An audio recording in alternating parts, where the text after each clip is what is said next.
Jadi rupanya banyak kasus-kasus yang seperti ini.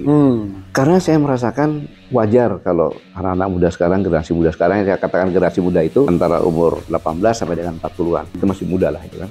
Karena memang masa depan kita ini sedang dirampok. Itu kalau kita perjalanan ya, misalnya kita percaya bahwa kita sudah dikuasai oleh proxy war itu yang menurut Pak Gatot sudah selesai. Bukan sudah selesai, sudah sampai puncaknya. Sudah sampai puncaknya. Asymmetric power tetap berjalan, koalisinya tetap berjalan, proxy tetap berjalan, baru neko-neko berjalan. Jadi mereka tetap berjalan semuanya, tidak diberhentikan. Tapi hasilnya itu sudah kelihatan. Artinya kalau disimpulkan kan Pak Gatot sudah memilih sesungguhnya. Belum? Oke, bisa dia elaborasi lagi. Silakan, kalau bisa meyakinkan Bu Raffi bahwa yang dikatakan Bu Raffi itu bisa mendaftar. Iya.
Assalamualaikum warahmatullahi wabarakatuh. Waalaikumsalam warahmatullahi wabarakatuh. Sobat RH sekalian, jumpa lagi kita di channel yang keren ini. Keren. Ya, sobat RH sekalian, saya dan narasumber istimewa ya. Sudah lama saya tidak tanya-tanya beliau, tapi ini crucial time untuk tanya. Kenapa? Karena saya tidak hanya tanya, mau mengkritik beliau juga. Boleh kan, Pak? Boleh. Assalamualaikum warahmatullahi wabarakatuh. Pengetahuan. Ya, Pak Gatot Nurmantio. Ya, oke. Pak Gatot, kita mulai, Pak ya? Ya, silakan. Oke. Ini, Pak.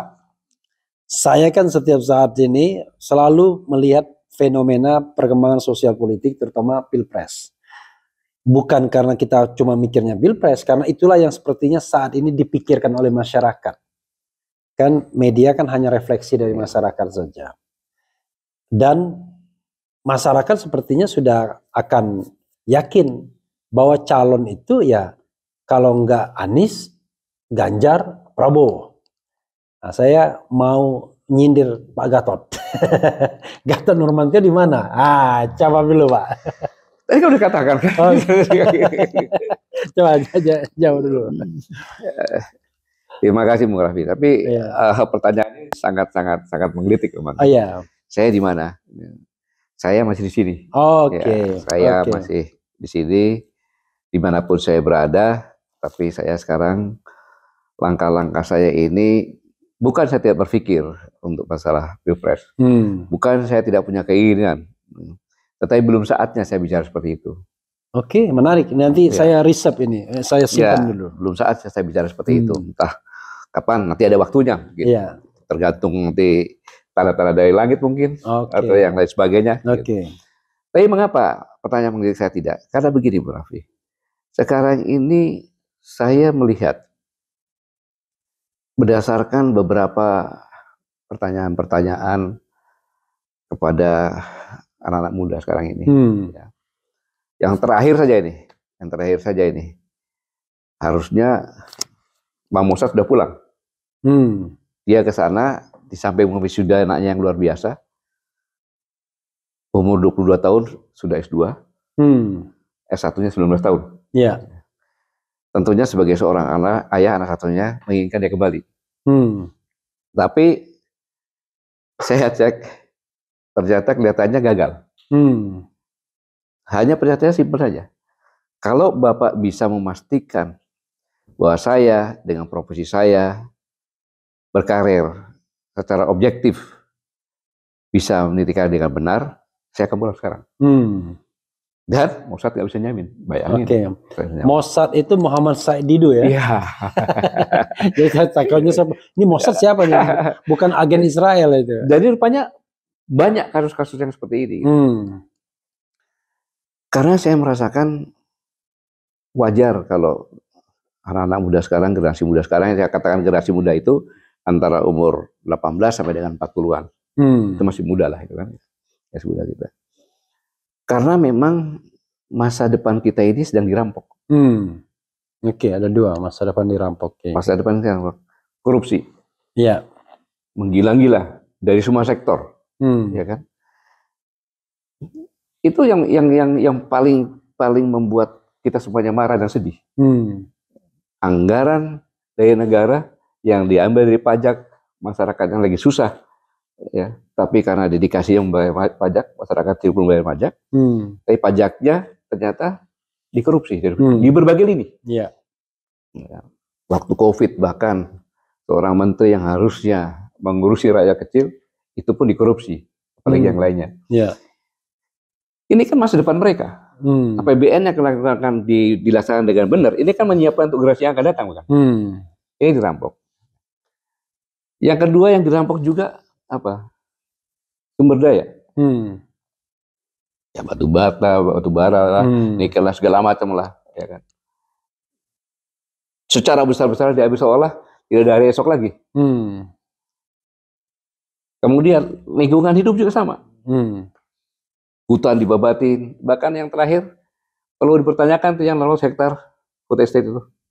Berhenti, mangkrak, udah digululin. Oke. Ya. Begitu presiden datang di tempat yang ternyata katanya bukan itu. Dan ini kan merupakan paru-paru kita juga ini, dunia juga kan gitu. Masa depan ini kan sekarang panas sudah sampai ada 67 derajat, bahkan tisu terbakar kan. Ini kalau diteruskan bagaimana nih? Kemudian penghargaan sebagai manusia Indonesia.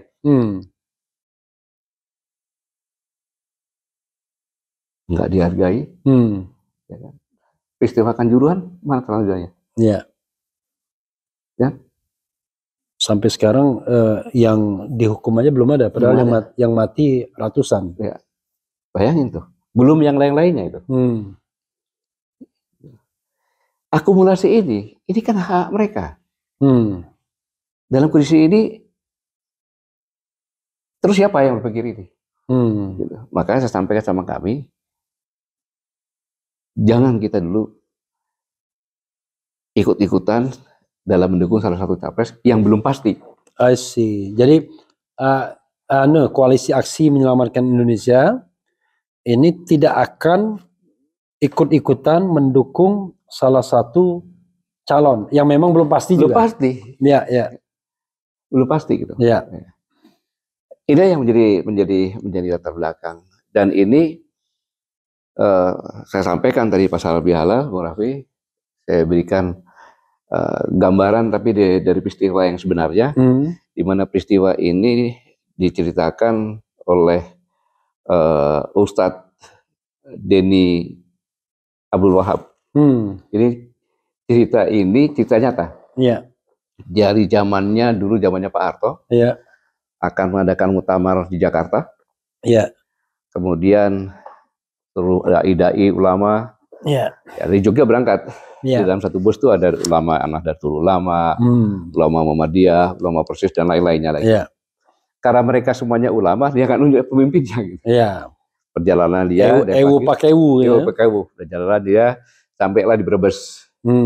Istirahat untuk makan siang dan sholat zuhur. Nah, ketika sampai di restoran timbullah diskusi. Mau sholat dulu atau makan dulu. Kan gitu. Kalau makan ingat sholat, kalau sholat ingat makan. Dalilnya dikeluarin, nggak ketemu. Akhirnya voting saya deh, voting. Terus jelas dong yang menang mana kan? Voting, makan dulu baru sholat. Gak usah pakai dalil deh udah. Pokoknya kan voting kan selesai kan? Selesai itu mereka sama-sama sholat musola. Musolanya cukup besar, sholat. Ketika sholat, pakai lagi. Siapa yang mau jadi imam? Siapa yang berikan? Yang NU bilang yang Muhammadiyah yang anulah yang jadi imam kelihatan kan Muhammadiyah pakai celana kan gitu, celana panjang kan Muhammadiyah gitu. Muhammadiyah NU aja lah yang pakai sarung kan, yang bedakan Muhammadiyah sama NU itu sarung sama celana panjang. Udah. Kalau begitu kan, tiba-tiba lagi kalau begitu datanglah seorang pemuda, pakai kaos oblong, rate kalung yang besar, ya kan, celana jinnya lututnya sobek, jin patatnya sobek dipakai handiplas, ya kan. Datang langsung ke depan ke sap. Orang bingung kan. Langsung bilang, luruskan sapnya. Dengan tegas, luruskan sapnya. Langsung dia pimpin. Sholat zuhur nih. Takbiratul ihram, Allahu Akbar. Bismillahirrahmanirrahim. Alhamdulillahirabbil alamin. Subhanallah. Sholat zuhur kok digede-gede. Bisa kayak gitu. Iya. Maliki yaumidin. Subhanallah. Makin keras. Akhirnya yaudah diam aja lah gitu. Ya aja. Habis itu rukuknya sujud cepet. Iya. Ya yang 5 menit itu isinya pada grundel aja sesuai. Iya. Selesai, assalamualaikum, selesai langsung dia berdiri balik kanan, misi sambil langkain para ulama itu keluar sana. Orangnya bingung, wah ini kok imamnya kok kurang ajar sekali gitu kan. Semuanya ngundul, kalau tahu itu saya aja deh yang jadi imam kan gitu semua. Grundel. Akhirnya mereka kembali ke restoran, ada yang dari Muhammadiyah nanya sama yang layan restoran. Iya. Itu orang itu yang rambut panjang tuh, yang pakai oblong kalau jin siapa itu? Oh itu tukang parkir di sini Pak. Oh ya, dia itu Pak orang kentir, gemblung, orang gila dia bilang gitu. La ilaha illallah. La ilaha illallah. Jadi ulama-ulama dipimpin oleh orang ini. Itulah kalau pemimpinnya tidak ada gitu kan. 5 menit dipimpin sholat, grundel. Apalagi kalau 5 tahun. 5 tahun. Jangan gak ada mimpin kan. Ya itu. Nah terus ada lagi. Nah, ini juga diceritakan oleh Hakimuddin Salim nih. Jadi ketika Halaqah lulusan Madinah Asia Afrika, Halaqah itu reuni lah. Iya, Halaqah. Ya. Bertanya kepada Kiai Hasan Abdullah Sahal, pimpinan Gontor kan? Iya. Orang yang terkenal sikapnya tugas ya kan, tapi dibalut dengan kebijakan. Pertama, Yai bagaimana menyikapi tahun 2024? Iya. Gitu. Yainya bilang, antum pilih yang benar atau yang menang. Oke. Ya, dijawab, ya kalau bisa sih milih yang benar tapi menang. Dan menang kan gitu. Pilih benar tapi menang, benar tapi menang. Antum tidak paham pertanyaan saya gitu. Kalau saya pilih yang benar, karena hisapnya ringan. Oke. Iya kan?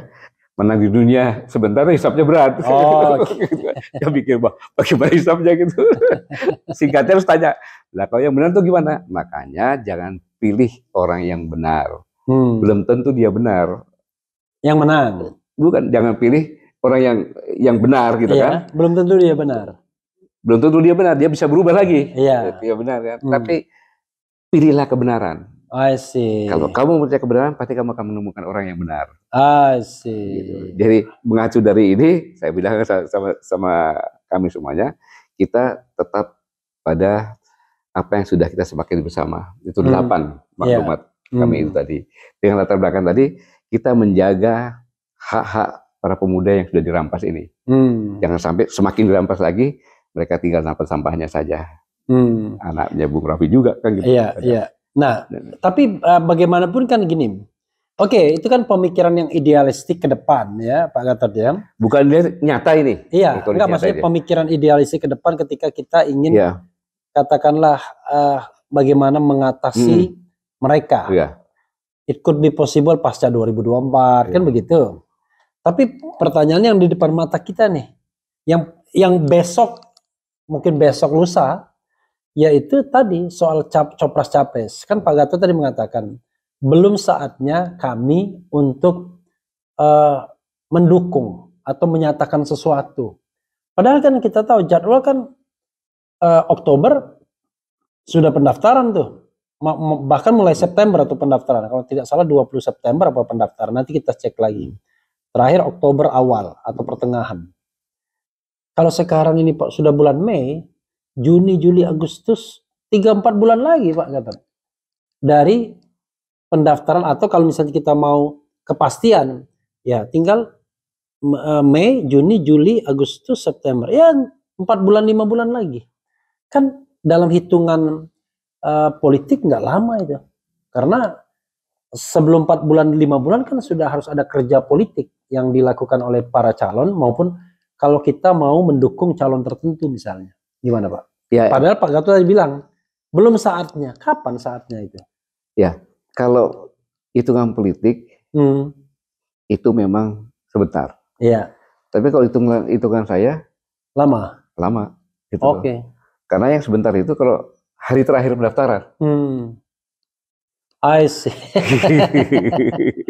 Jadi kalau sudah hari terakhir pendaftaran itu baru mendekati nyata. Itu mendekati nyata. Begitu pendaftaran baru nyata kan gitu. Oke. Jadi kalau sudah terdaftar siapa namanya, itu baru nyata. Nyata, dan disitulah kami akan bersikap. Bersikap setelah melihat apakah sosok yang dijagokan ini dengan partai pengusungnya ini bisa sama-sama untuk membela kebenaran, menuju ke perubahan dan kebenaran tadi yang dikatakan. Oke. Nah, tentu orang menggelitik. Emang sekarang nggak benar? Ya? Karena gini, konstelasi politiknya kan gampang. Ada dua kutub calon yang dipersepsi. Satu adalah putra mahkota, orang yang di-endorse oleh kekuasaan hari ini, dan pasti orang berpikir ini orang nggak akan ada perubahan.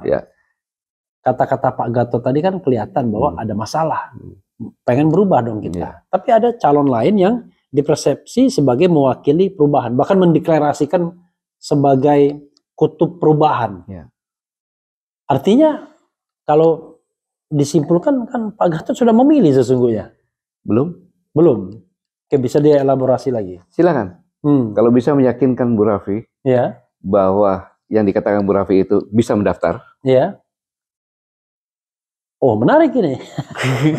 Bisa meyakinkan kepada saya itu aja. Oke, menarik ini. Tentu tugas saya bukan meyakinkan, kecuali saya brokernya. Jadi kita bikin make clear ya. Karena dalam politik ini harus clear. Oke, sekarang disebut ada 3 calon. Satu, Anies. Saya pakai abjad ya, biar fair. Anies dipersepsi sebagai mewakili perubahan. Tapi masih ada kemungkinan dia tidak bisa nyalonkan diri. Bukan tiga-tiganya. Ya, oke. Maksud saya akan bahas satu-satu. Karena Anies walaupun sudah di-endorse oleh 3 calon, masih ada potensi bisa ditersangkakan. Kemudian bisa salah satu partainya dicopet, ini istilah Denny Indrayana itu. Dicopet. Akhirnya nggak bisa nyalon dia, belum tentu bisa nyalon. Nggak ada jaminan. Yang kedua adalah Ganjar Pranowo. Hari ini sudah dideklarasikan oleh PDIP. Berdasarkan hitungan kertas, 128 kursi cukup. Karena minimal 115. Tapi kalau dibilang jaminan, memang nggak ada jaminan juga. Karena kalau begitu at any time Mega menarik, ya nggak jadi juga. Prabowo sama nasibnya sama Anies. Tapi lebih baik dalam pengertian dia ketua umum partai yang sudah punya 78 kursi. Dan dia masih membutuhkan kira-kira 28 kursi saja. 28 kursi itu bisa dipenuhi semua partai kecuali P3. Nah, tapi lagi-lagi ya belum tentu juga bisa mencalonkan.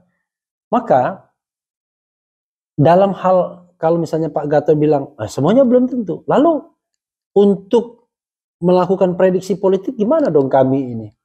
Karena berarti teori relativitasnya tinggi banget. Kalau prediksi kita selalu berdiskusi. Prediksi. Tapi kalau pernyataan mendukung itu yang tidak dilakukan. I see. Bagaimana kami nggak akan prediksi kalau kita nggak tahu situasi politiknya kan gitu. Kecuali kan gitu. Kecuali Ibu Mega mengatakan saya calon presiden dari PDI. Itu hampir dikatakan 100%. Jangan 100% lah, 99,9%. 1%. Karena 100% kan yang maha kuasa. Jadi itu gitu. Itu juga meraih juga mengapa kok tidak kan gitu. Kan? Ibu Mega masih relatif muda. ya, dibandingkan Bu Mega dengan, kelahiran 47. ya Ya, kan gitu, masih ya, muda, punya partai, masih energik, ya. kan gitu. Kenapa nggak mengukir sendiri? Yang kemarin kan hanya karena wakil presiden Gus Dur turun kan. Ya. Kalau ini mengukirnya kan bagus Ya. juga gitu. Ya. Nah, kalau itu kan mungkin, oh ini udah ada 99% pasti. Ya, gitu. berarti satu slot selesai. Saya gitu. Oke, menarik juga. Lalu berhenti dong diskusi kita. Kalau misalnya Pak Gatot mengatakan, ya kita tunggulah pada hari terakhir pendaftaran. Siapa yang akan didaftarkan, lalu kita tunggu dari pendaftaran itu. Ya pasti mereka memenuhi syarat kalau sudah didaftarkan. Iya, udah syarat memang. Tapi kan kita kan kajian-kajian politik, Bu Raffi di sini kan berapa profesor, berapa dokter semuanya. Jadi saya ini bergaul di kami ini ibaratnya saya ini sekolah, ya kan setiap hari mendapatkan ilmu. Dapatkan ilmu, jadi ya indah gitu kan. Gitu. Jadi berapa hari nanti begitu, kurang 3 hari, kurang 2 hari itu kan bisa kita lihat. Pertanyaan lain Pak Gatot. Ada orang, bahkan saya mendengarai misalnya, ada orang yang berpikir tentang jadwal. Bahwa Pilpres 2024 itu ya 14 Februari. Tapi ada orang yang berpikir, apa iya Pilpres atau pemilu itu jadi dilaksanakan? Kalau pernyataan seperti ini, pendapat Pak Gatot gimana? Saya pikir benar-benar saja orang meragukan dengan indikasi-indikasi yang ada kan gitu. Kemudian semua ini masih berjalan. Ya, tentunya sebagian besar ya anggota DPR kira-kira enak Pilpres atau enak diperpanjang? Ya, yang jelas kalau hitungannya ekonomi diperpanjang. Nah, kan gitu kan. Ya. Sekarang yang sedang menjabat sekarang juga semuanya. Ya. Kan gitu. Ya. Tapi kan dinamika politiknya berjalan terus. Ya. Kan gitu, kan. Artinya kadang-kadang tidak seperti hitungan matematis. Iya, gitu. Indonesia kan selalu unik gitu kan gitu. Uncertainty-nya, ketidakpastiannya itu jelas. Jadi saya pikir pendapat-pendapat itu sah-sah saja. Kan? Iya. Sama juga orang beranalisa. Oke. Lalu itu kan dari unsur civil society ya. Tapi tiba-tiba ada juga orang yang mengatakan lebih baik kita nggak usah ada pemilihan langsung aja. Jadi bukan lagi tunda pemilu. Kalau tadi kan masih skenario tunda pemilu. Kalau tunda pemilu kan otomatis perpanjangan. Dia udah bilang, kita nggak usah ada pemilu langsung aja, nggak sesuai dengan Pancasila, kembali aja kepada undang-undang dasar yang lama, yang murni katanya kan. Wah, kalau kembali pada undang-undang dasar yang lama kan berarti tidak ada pemilihan presiden secara langsung lagi. Itu gimana pendapat Pak Gatot atau kami? Ya sekarang ini kita tidak bisa berharap kembali ke Undang-Undang 45 dalam saat ini. Tentunya perlu proses kan gitu kan. Perlu proses. Karena memang seharusnya kita berdasarkan pengalaman sejarah juga kan. Iya. Tahun 59 itu kan kembali lagi ke udah setelah sekian lama gitu. Tapi ini kan perlu proses. Proses yang cepat ya proses dekret. Apakah mungkin kan gitu kira-kira. Ini orang berangan-angan ini saya pikir bagus-bagus saja. Kenapa? Dengan pengalaman reformasi yang berjalan sekarang kan perlu kita evaluasi lagi kan gitu. Iya. Tapi sebenarnya gini Bung Raffi. Kalau lihat secara globalnya ya, bahwa kejadian sekarang ini pasti berkaitan dengan kegiatan-kegiatan yang masa lalu. Semua ini berpulang lagi kepada sebuah teori. Teori Thomas Malthus. Ya. Di mana pertambahan penduduk ukur kali-kali. Logistik adalah jumlah-jumlah. Ya kan? 4 kali 4, 16 dan seterusnya. Kalau lagi 4 tambah 4 cuma 8 gitu, dan seterusnya lagi. Dan ini terbukti. Waktu itu saya katakan tahun 2021, 8 ternyata meleset 2022. Ya. Jadi 2022 pada kalau tidak salah bulan November, kita itu sudah 8 miliar orang. Jumlah penduduk dunia. Ya. Jadi jumlah penduduk itu seperti deret ukur. Percepatan. Iya, percepatannya. Jadi lompat kali-kalian. Kalau logistik tambah-tambahan. Iya, kalau pekerjaan, lowongan pekerjaan juga lebih kering lagi deh itu. lebih kering lagi, seperti deret hitung Ya, katanya. gitu. Nah, berdasarkan penelitian itu bumi ini hanya bisa menyanggah 4 miliar orang. Padahal beberapa tahun yang lalu sudah 5 miliar tuh. Ya. Sekarang 8 miliar. Ya. Sehingga ketika jumlah 7 miliar itu dibuktikan bahwa orang meninggal satu hari itu 45.000 anak meninggal dunia. Tahun 15 juta. Ya. Anak meninggal karena kelaparan, kurang gizi. Ya. Karena bumi udah overload. Ya. Mengacu pada ini saya loncat lagi bahwa sekarang ini terjadi perebutan yang luar biasa kan gitu. Terhadap untuk makan gitu. Ya. Kemudian saya loncat ke peak oil theory. Di mana minyak sudah puncaknya akan habis. Ya. Kira-kira tahun 2050 habis. Ini dibuktikan bahwa pada saat itu saya bicara itu kurang lebih 2014. Perang dapat dikatakan 90% itu di Arab Spring dan semuanya berlatar belakang minyak. Oke. Gitu. Dan saya katakan nanti ini akan berubah.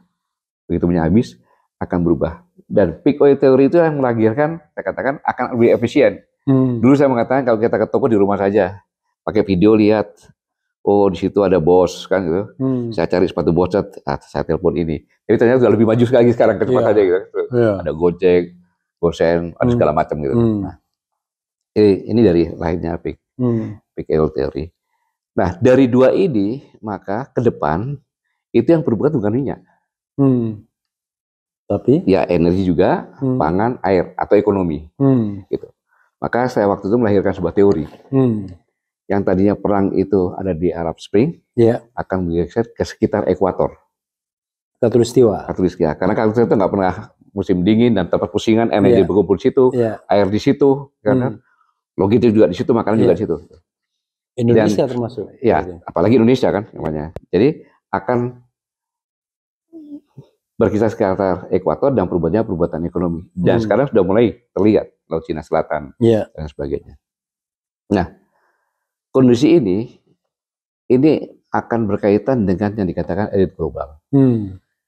Maka pada saat 27 Oktober 2017 di Istana Negara di hadapan Presiden ketiga konferensi dokter-dokter militer sedunia, saya mengatakan waspada terhadap perang biologi yang bisa berdampak kepada epidemi. Tidak lama kemudian COVID. Nah, dari ini sekarang sudah mulai terlihat, Bung Raffi.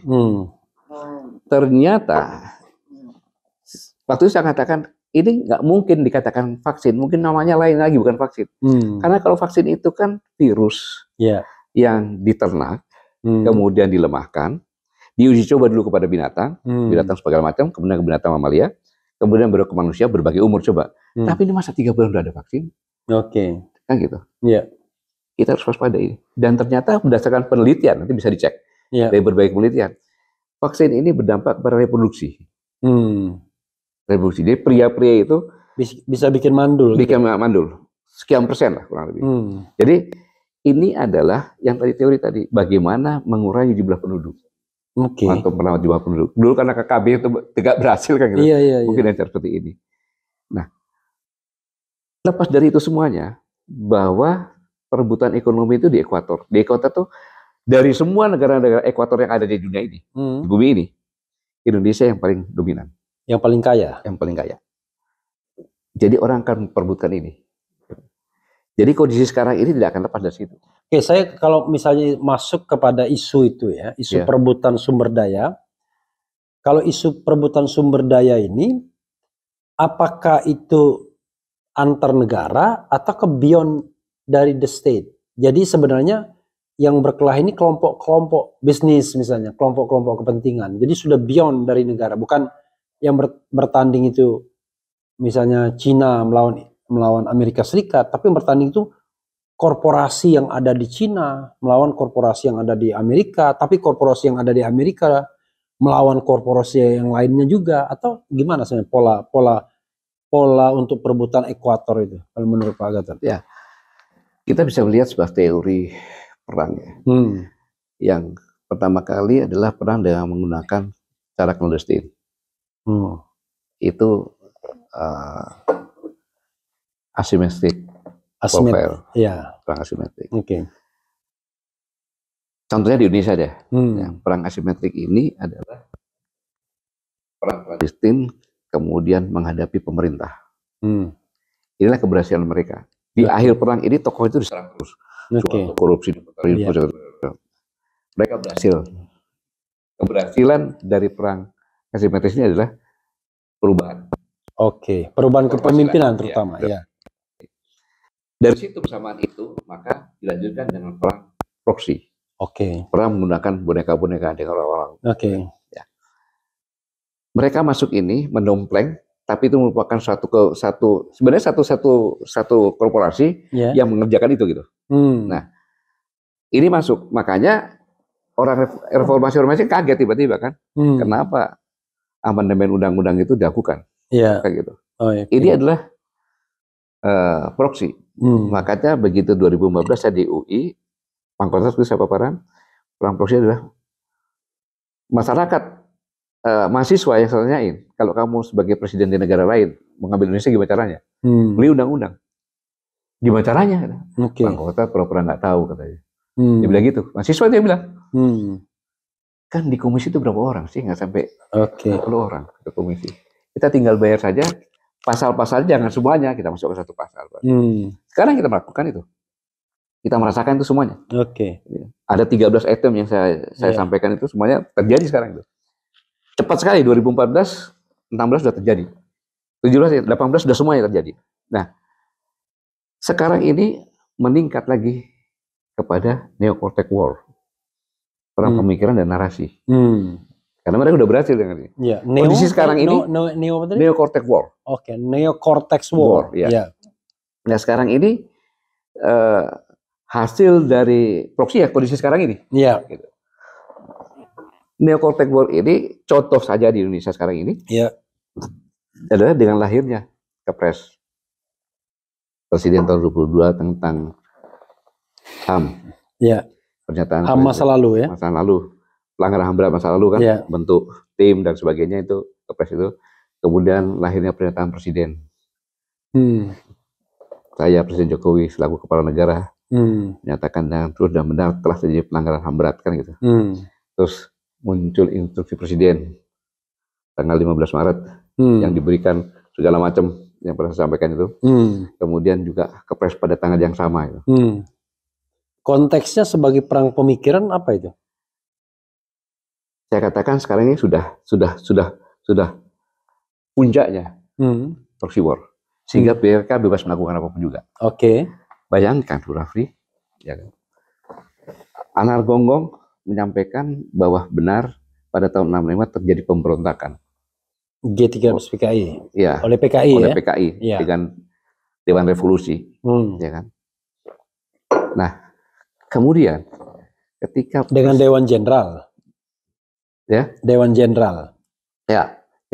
Yang dikatakan oleh Presiden Jokowi ini. Dengan tulus sebagai kepala negara telah terjadi pelanggaran HAM berat, dan akan memulihkan korban. Terjadi pelanggaran HAM berat yang dikatakan oleh kepala negara, itu berarti yang melakukan namanya pelanggaran HAM berat itu adalah genocide. Ya kan? Crime against humanity. Itu pembunuhan semua suku atau sebagian, ras, agama atau kelompok kan gitu.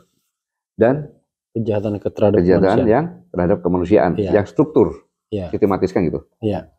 Yang struktural. Yang bisa melakukan itu apa? Ya negara, aparatur negara. Aktor kan? Pada siapa? ABRI kan gitu.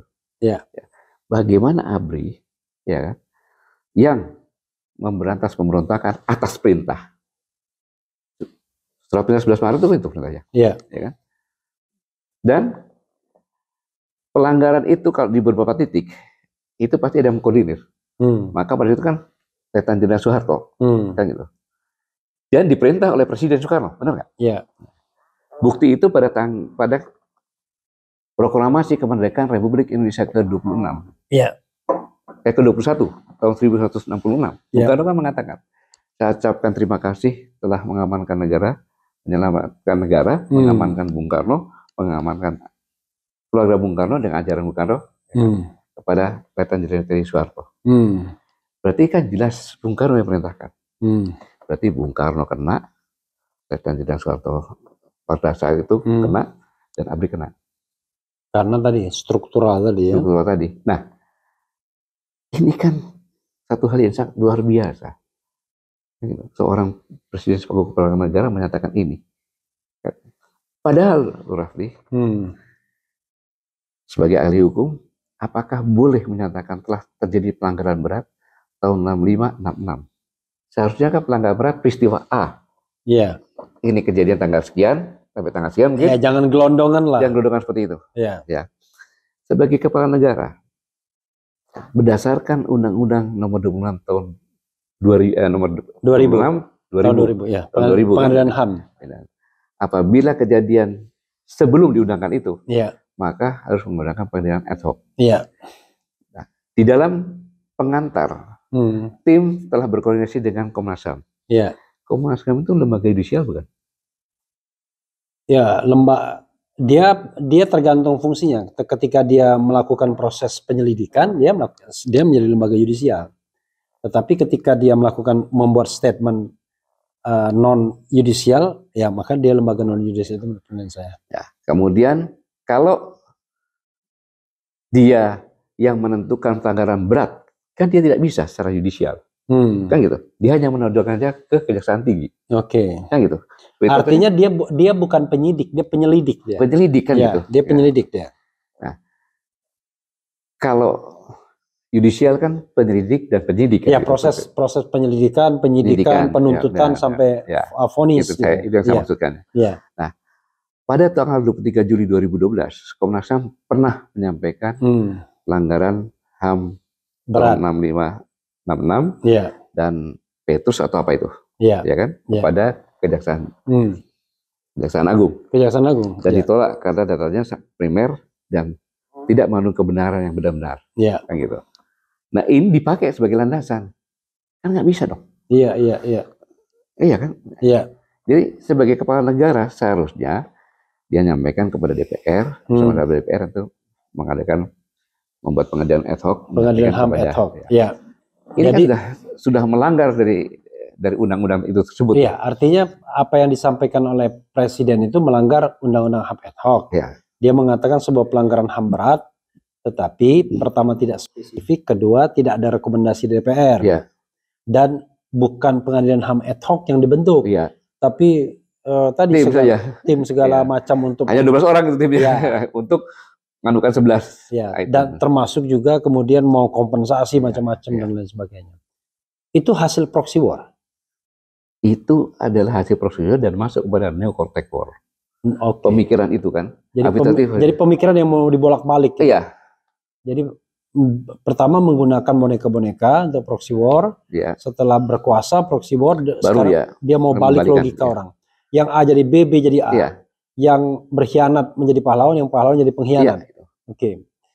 Nah, Pak Gatot, saya ingin masuk satu titik ya mengenai capres. Tadi kan dikatakan proxy war-nya itu ya mungkin legislator beli undang-undang ya. Itu kan proxy war yang ketengan. kita. Pak Gatot melihat nggak proxy war yang lebih besar, yaitu beli calon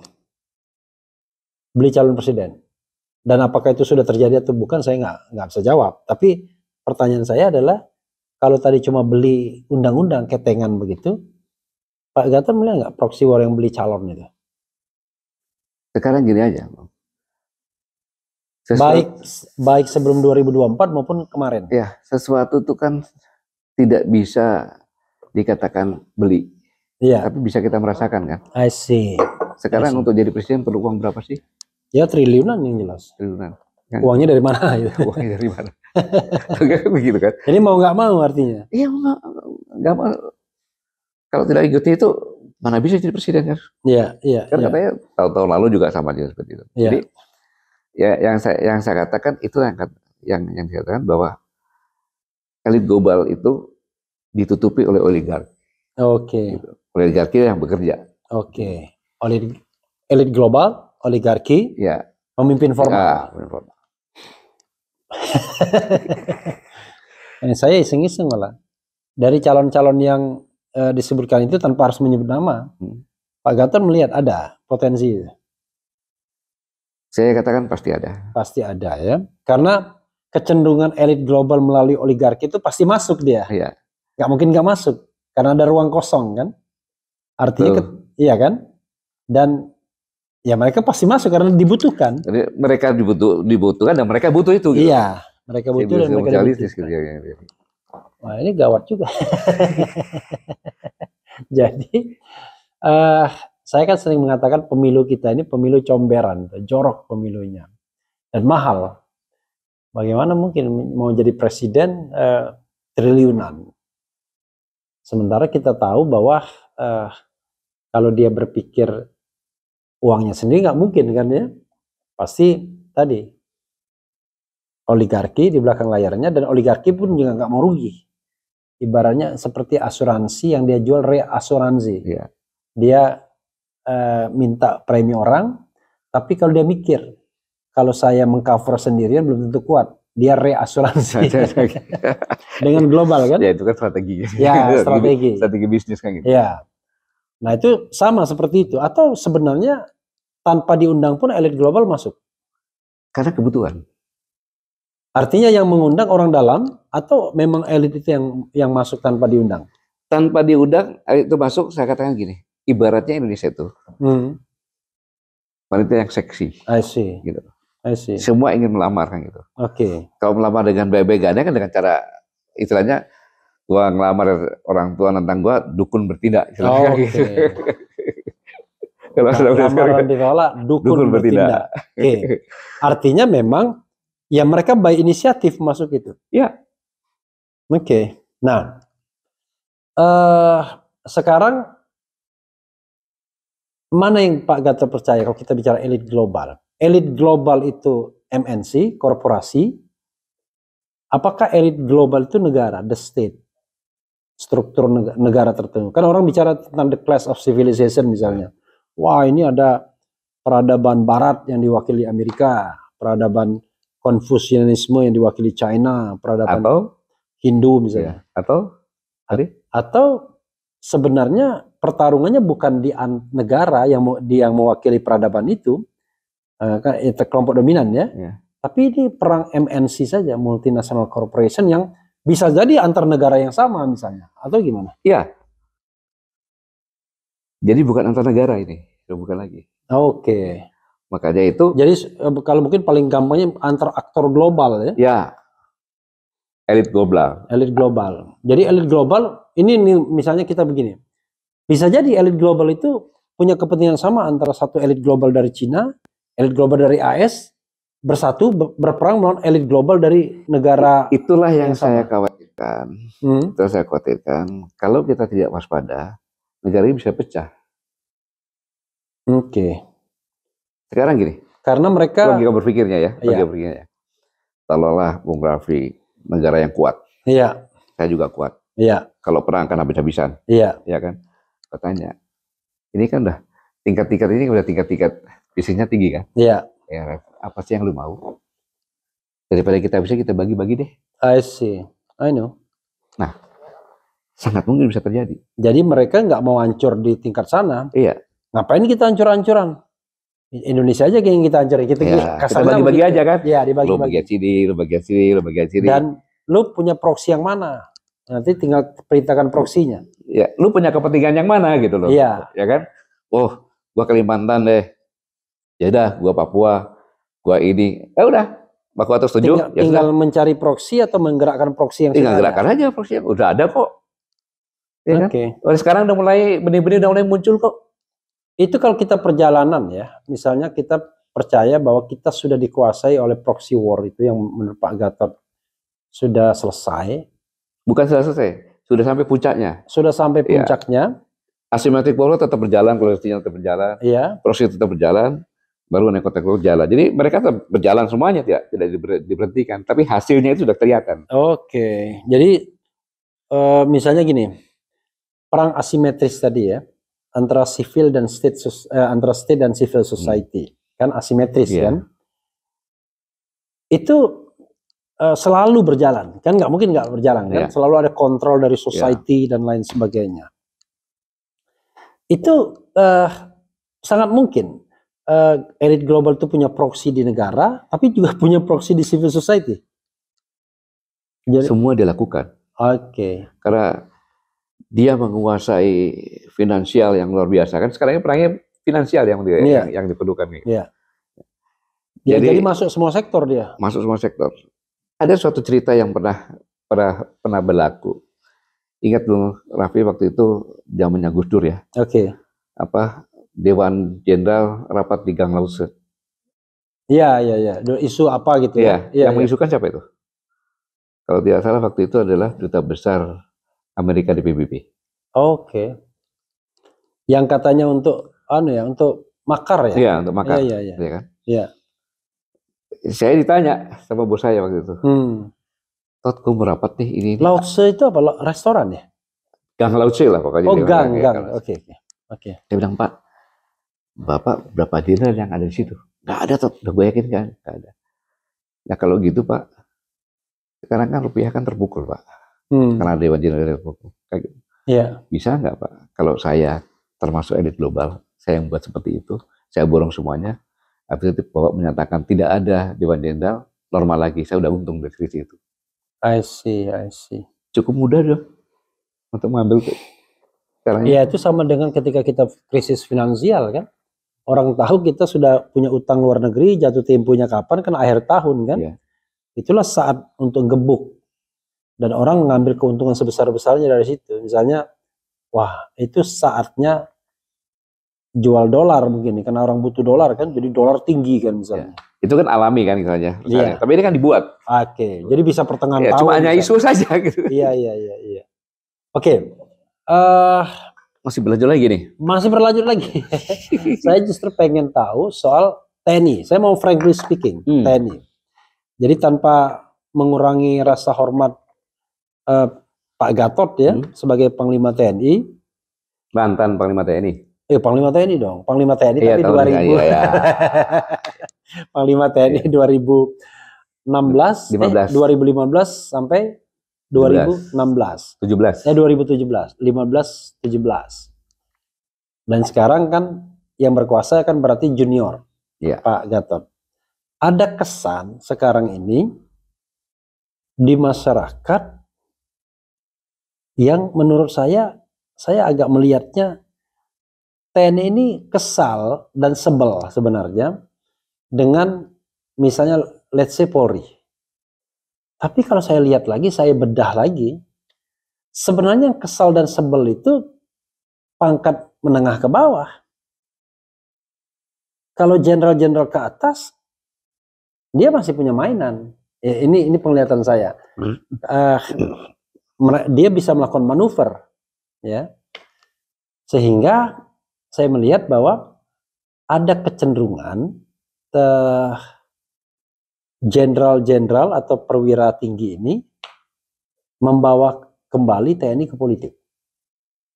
Saya nggak tahu istilahnya betul nggak ke politik atau sekedar mencari sumber daya sipil. Saya dengar misalnya ada yang sudah jadi komisaris padahal masih jadi TNI aktif.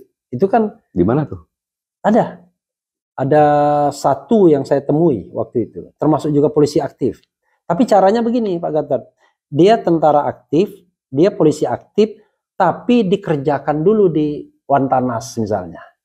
Dikerjakan dulu di mana, lalu dia ditarik sebagai deputi bidang hukum misalnya, di kantor kementerian apa.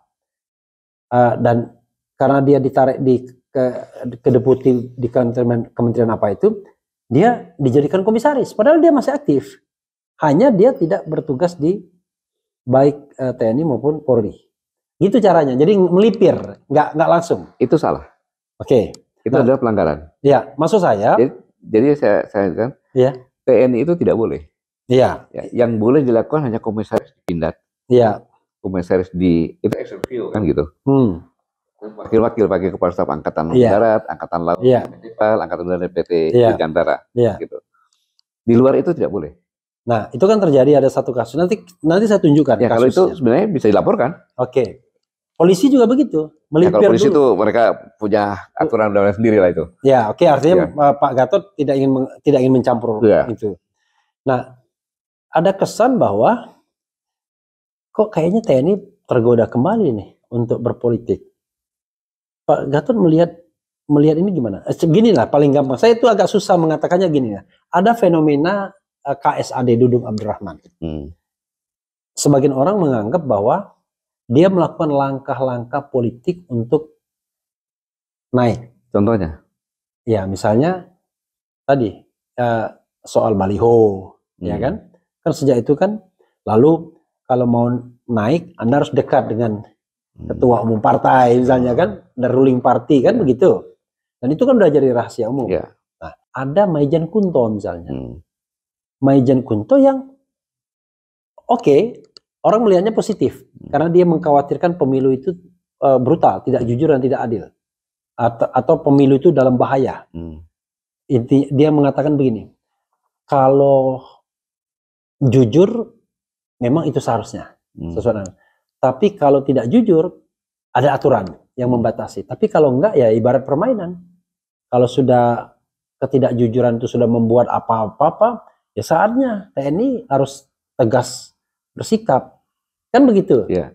Nah, ini kan ada dua hal yang berbeda, tapi message-nya sama, menggoda kembali TNI masuk ke ranah politik begitu, baik dengan motivasi jabatan, ya kan udah jadi rahasia umum lah. Kalau Anda tidak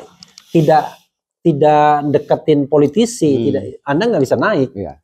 Atau tadi dengan aura yang sepertinya positif tapi kayaknya menggoda juga TNI untuk bertindak dan lain sebagainya. Nah, evaluasi Pak Gatot melihat fenomena itu. Polri nggak usah dah, TNI saja. Iya, Bung Raffi. Jadi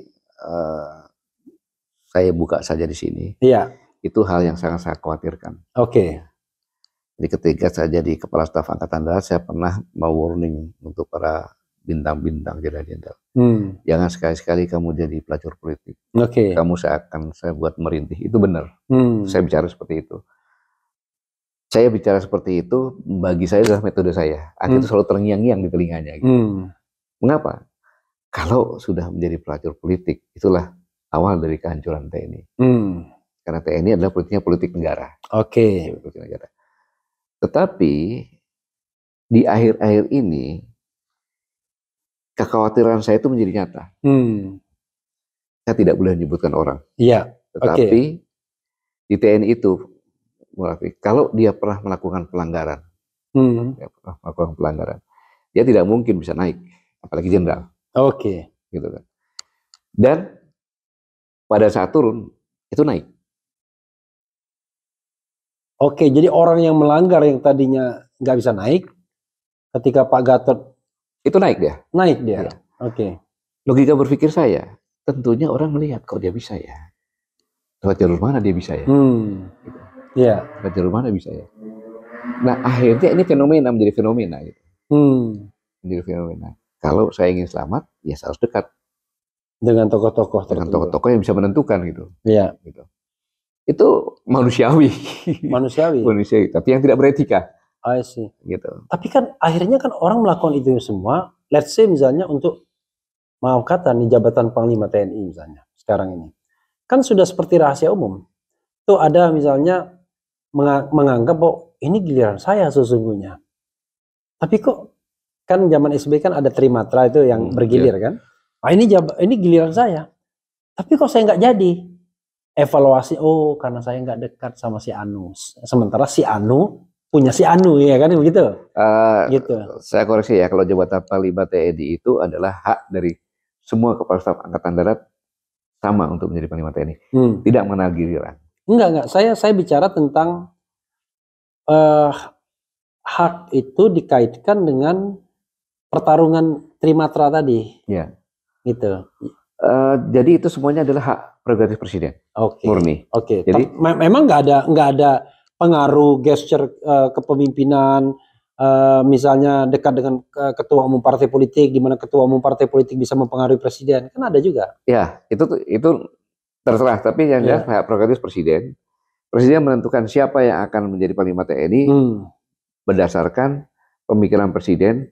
Ancaman tantangan ke depan itu diperlukan siapa yang memimpin di situ. Oke. Gitu. Tapi kita tarik lagi. Lalu yang dikhawatirkan Pak Gatot itu jabatan di bawah Panglima TNI tadi. Iya, bawah Panglima TNI. Kalau udah Panglima TNI untuk ya sudah itu nasib lah ya. Itu nasib aja 3. Jadi yang dikhawatirkan ini adalah pertarungan untuk naik karir antara level bintang 1 bintang 2 ya, itu atau sekarang, yang paling krusial itu dari kolonel ke brigjen misalnya. Ya, bisa terjadi itu. Tapi sekarang ini fenomena itu memang yang Bura bisa katakan terjadi itu fenomena itu. Oke. Jadi kalau saya mau naik, ngapain saya menjadi tentara profesional? Mending saya dekat-dekatan gitu ya? Ya, logika berpikirnya kan begitu. Begitu saja, dia bisa naik. Seperti ini kan. Iya. Perkara benarnya kan kita lihat situasinya aja kan gitu. Iya. Inilah yang sangat berbahaya. Berbahaya. Karena kalau tidak menggunakan merit system, maka orang semua tidak mau berjuang. Iya. Ngapain gue harus capek-capek? Yang penting gue sekarang dekat dengan salah satu yang penentu kan gitu. Iya. Tidak perlu kita luar biasa kerja baik, yang penting kita cari uang banyak-banyak. Ini kan bahaya ini. Iya. Cari uang untuk nempel terus ya. Ya, itu sangat berbahaya. Akhirnya siapa? Yang jadi korban prajurit yang bawah. Oke. Prajurit yang menjadi korban. Dan yang jadi korban ya bangsa Indonesia bisa jadi ya ke atasnya lemah jadi sebagai yang utama penjaga kedaulatan dilemahkan itu seperti itu. Itu yang sangat berbahaya. Seperti kemarin saya lihat di media sosial kan, Kasat menegur perumahan ini bagus depannya tapi dalamnya udah rusak pedal baru seperti itu kan. Itu kan bisa terjadi, mungkin kontraknya yang harusnya sekian, potongannya sekian. Untuk apa itu kan bisa jadi akhirnya dapatnya seperti itu. Iya. Prajurit yang nanti akan dikorbankan gitu. Oh iya, padahal nggak mungkin prajurit yang menentukan itu. Nggak mungkin. Terakhir untuk untuk TNI ini, sebelum saya mau minta wrap up dari Pak Gatot ya, closing statement juga. Orang gemes tuh dengan KKB. Ya. TNI mati terus, ya kan? Gugur ya. Sorry. TNI gugur, ya kan?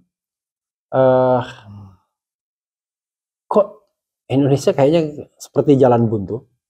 Bahkan ada kesan dulu, wah, giliran sama kelompok kanan tegas, ya kan? Wah, demi NKRI dilibas siapapun yang akan merusak ideologi Pancasila, ya kan begitu? Yang which is abstrak gitu, abstrak kan itu kan? Tapi yang konkret kayak KKB itu kok kesannya lembek, padahal konkret. Ada gerakan bersenjatanya dan lain sebagainya. Kenapa? Apa persoalannya menurut Pak Gatot? Satu, saya harus bilang TNI itu bego. Oke, karena yang ngomong mantan Panglima TNI atau Panglima TNI 2015-2017, saya nggak koreksi lagi, silakan terus. Karena kalau untuk penegakan hukum, dia bego TNI, nggak bisa. Kan ini kriminal bersenjata. Oke. Itu penegakan hukum kan itu. Iya. Kalau penegakan itu kita harus ada bukti. Nah loh, padahal ini kill or to be kill. Iya. Dia pakai senjata gitu. Iya. Ini TNI masih ini penegak hukum nih. Iya. Senjata apa? Itu sudah betul. Nah, inilah yang terjadi sekarang ini. Sehingga TNI itu berubah. Iya. Berubah, tidak bisa mengambil keputusan dengan cepat. Oke. Gitu. Ya akhirnya jadi korban terus. Ya. Gara-gara terminologi KKB itu. KKB itu. Gitu. Nah, sekarang gini aja, Bung Raffi. KKB ini depannya rakyat, bawa tombak. Iya. Berani nembak TNI, nggak berani nembak, Bung. Iya. Padahal di belakangnya sudah mereka ini. Iya. Begitu dekat, dia suruh jongkok aja, tinggal nembakin aja. Iya. Terlambat dia menembak, dan dia ragu dulu. Begitu ada yang nembak, dia bilang kena HAM. Oke. Gitu. Itu. Kemudian komandonya siapa? komandonya siapa TNI? Kan gitu. Karena kriminal komando paling tinggi kan polisi. Iya. Nah, polisi dalam melaksanakan keputusan-keputusan yang harus dilakukan TNI itu berdasarkan taktis. Beda sekali di hutan dengan tentunya tidak bisa seorang polisi memberikan perintah keputusan untuk melawan KKB yang ada di hutan itu. Ya, artinya bukan domainnya dia, bukan gitu domain dia. Nah, ini saya bilang komando kendali ini yang harus diperbaiki gitu. Oke, artinya jangan terlalu risau dengan dunia internasional juga yang memojokkan begitu ya? Ya, seharusnya kan oke lah. Kalau memang itu ya susah sekali sih. Saya juga bingung. Namanya kriminal bersenjata harus kita hadapi adalah harus penegakan hukum kan gitu. Iya. Pelanggaran dia apa? Gitu. Kalau dia cuma dulu bawa senjata, apakah boleh dia ditembak? Iya. Kan gitu. Apakah dia ada rencana untuk nembak kita saja? Kan bisa begitu. Iya. Enggak. Mesti tafsir gitu. Beda kalau perang kan, walaupun kita ketemu dia lagi duduk-duduk, kita sikat gak ada masalah. Pokoknya ya kalau namanya itu contohnya kan, ini adalah separatis. Iya. Pokoknya ketemu di hutan pakai senjata lagi apa ya kita tergap, kita ambil udah. Iya. Gitu. Jadi nggak ada keraguan-keraguan. Ya kalau separatis kan hukum perang yang berlaku. Hukum perang yang berlaku. Jadi kalau ini hukum pidana yang berlaku. Ini kan refleks. Iya. Pertempuran di itu refleks. Jadi kalau refleks kita itu terganjal dengan pemikiran yang ya begitu akhirnya. Jadi kita tinggal nunggu aja berapa banyak yang di gugur gitu ya. Digugur di sana gitu. Oke. Intinya misalnya kalau kita mau deploy tentara sebanyak-banyaknya ya terhalang juga. Karena tadi bukan yang sekarang orang bertanya penegakan hukum banyak tentara kan gitu. Iya, bukan leadingnya dia. Iya. Kan? Gitu. Oke, Pak Gatot terakhir ya, ini terakhir. Kan kalau kita ngomong seperti ini, masalah pasti banyak selesai. Coba Pak Gatot untuk closing statement ini bisa nggak menguraikan satu demi satu solusi yang Pak Gatot atau kami tawarkan. Nah gitu, sebagai penutup dari cerita kita ini. Walaupun barangkali solusi tersebut 30 tahun lagi itu soal lain. Tapi yang paling penting yang dekat, misalnya Pilpres begini, kemudian apapun begini, perebutan sumber daya alam begini, proxy war begini dan lain sebagainya. Termasuk juga yang tadi yang dugaan komunis sudah bekerja dan lain sebagainya. Silakan Pak. Saya tuh bingung kalau gitu. Oke. Jadi begini Bang Raffi, jadi memang kondisi sekarang ini kondisi yang sangat sulit. Sangat sulit karena euforia ini kan semuanya berpikir bahwa presiden mana yang harus kita dukung, kemudian euforia. Iya. Padahal saya katakan tadi bahwa kejadian di Indonesia sekarang ini adalah bukan kejadian hanya murni dalam negeri saja. Iya. Pasti ada tangan-tangan dari luar yang ikut bersama-sama di sini. Jadi kalau kita benar-benar tidak bersatu, marilah sama-sama kita berpikir. Bayangkan kalau saudara-saudara sekalian sekarang ini yang sedang berada menjabat, siapapun juga yang tidak menjabat itu siapapun juga berpikir, apakah anak-anak kita, apakah cucu-cucu kita antara yang sudah berumur 18 sampai 40 tahun ini bisa menghadapi masa depan yang benar-benar diharapkan oleh kita semuanya. Iya. Sedangkan hak mereka sudah dirampas sekarang ini. Oke. Yang saya katakan tadi, perampasan tentang masalah korupsi besar-besaran di mana-mana, kan, dan hampir tidak masuk akal triliunan gitu. Seperti yang dikatakan ditemukan 300 atau 400 triliun tuh. 349. Itu bukan korupsi, tapi ada pendapat pada korupsi kan itu kan. Iya. Itu kan. Nah, ini yang selanjutnya bagaimana kita mengeksplorasi sumber daya alam secara besar-besaran. Baik itu nikel, batu bara dan sebagainya. Kemudian juga lahan-lahan kita. Ya kan? Kalau kita terbang sepanjang Kalimantan Barat, sekarang udah hampir nggak ada hutan. Iya. Dalam arti kata lebih besar, bukan hutannya daripada hutannya. Iya. Kayak gitu. Yang terakhir tentang food estate tadi. Iya. Yang 600, berapa biaya yang sudah dikeluarkan itu? Kan harusnya diinvestigasi loh itu. Berapa kerusakan yang sudah Berapa kerusakan yang diberikan. Paru-paru dunia sudah mulai rusak sekarang ini. Ya. Kemudian penghargaan terhadap manusia Indonesia di hadapan hukum. Hukum tidak berpihak pada yang kecil. Dan ini fakta-fakta yang ada itu. Ya. Kemudian manusia Indonesia tidak dihargai sebagai manusia. Ya. Padahal dia adalah yang pertama kali kita mencetuskan kami bangsa Indonesia. Jadi yang menentukan adalah rakyat Indonesia nih sebagai bangsa. Ya. Kan gitu. Baru yang lainnya, baru negara ada kan gitu. Jadi di situ meletakkan manusia Indonesia paling tinggi. Ya. Maka pemuka Undang-Undang 45 mengatakan melindungi segenap bangsa yang pertama kali kan gitu. Nah, ini nggak dihargai. Buktinya Kanjuruhan dianggap sepi aja biasa. Ya kan?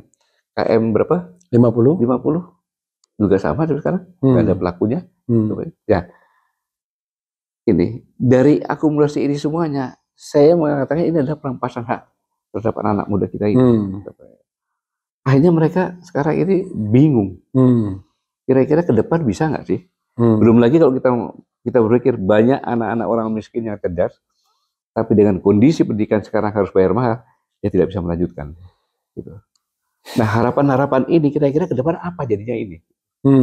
Makanya dalam kesempatan ini saya mengajak, marilah bersama-sama kita berpikir bersama-sama, ya kan, agar bangsa Indonesia ini tidak boleh hancur, ya kan, harus tetap ada. Gitu. Nah bagaimana untuk menata ini? Gitu.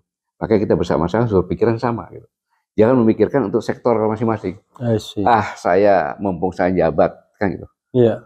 Saya pegawai saya, keluarga saya semuanya. Yeah. Saya jabat pimpinan ini, bupati ini, gubernur ini, anak saya, cucu saya dan sebagainya. Yeah. Seolah negara ini milik kelompok tersebut. Yeah. Nah, kalau kita berpikir seperti ini, apa yang saya katakan masih bagus. Kalau kita dibagi negara-negara bagian nanti jangan. Kalau hancur, ya. Sejarah kerajaan-kerajaan di negara ini tidak pernah hancur dari luar, tapi dari dalam. Dari dalam sendiri. Ini pelajaran sejarah yang sangat bagus untuk kita bercermin tentang kondisi saat ini. Oke.